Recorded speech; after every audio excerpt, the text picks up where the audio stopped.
সাবেক সেনাপ্রধান জেনারেল আজিজ আহমেদের ওপর মার্কিন নিষেধাজ্ঞা ব্যক্তিগত বলে মনে করেন স্বরাষ্ট্রমন্ত্রী আসাদুজ্জামান খান। এ নিয়ে সরকারের কাছে কোনো তথ্য নেই বলেও জানান তিনি। আর এই বিষয়ে খুশি হওয়ার কোনো কারণ দেখছেন না বিএনপি মহাসচিব মির্জা ফখরুল ইসলাম আলমগীর। তিনি বলছেন, দাবি আদায়ে নিজেদের পায়ে দাঁড়াতে হবে।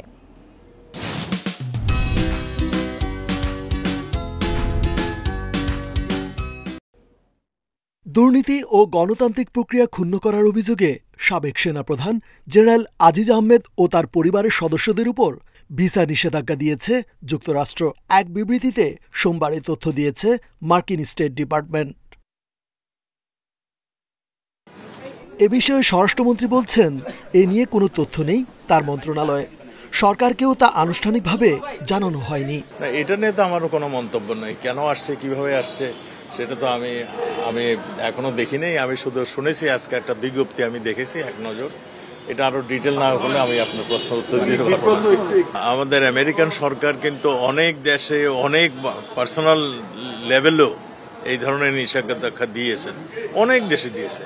কাজেই এটা তাদের জন্য নতুন কিছু নয়। আমাদের যাকে দিয়েছেন এটা আমাদের কাছে এখনো সঠিকভাবে আমাদের কাছে আসে নাই। আমরা আসলে সেটা বুঝতে পারবো কেন দিয়েছেন। তবে এই নিয়ে খুশি হবার কারণ দেখছেন না বিএনপি মহাসচিব মির্জা ফখরুল ইসলাম আলমগীরও। বিদেশ নির্ভরতা নয়, দাবি আদায়ে নিজেদের পায়ে দাঁড়াতে হবে বলে মত তার। অনেকে খুশি হবেন যে আপনার আজিজের স্যাংশন এসছে।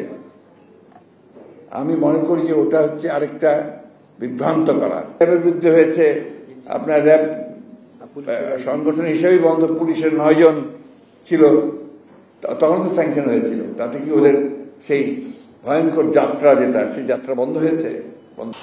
এই নিষেধাজ্ঞার কারণে জেনারেল আজিজ ও তার পরিবারের সদস্যরা যুক্তরাষ্ট্রে প্রবেশ বা অবস্থান করতে পারবেন না।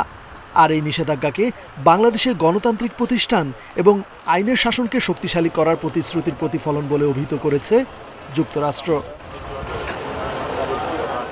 রেজওয়ানুল হক, ইন্ডিপেন্ডেন্ট নিউজ, ঢাকা।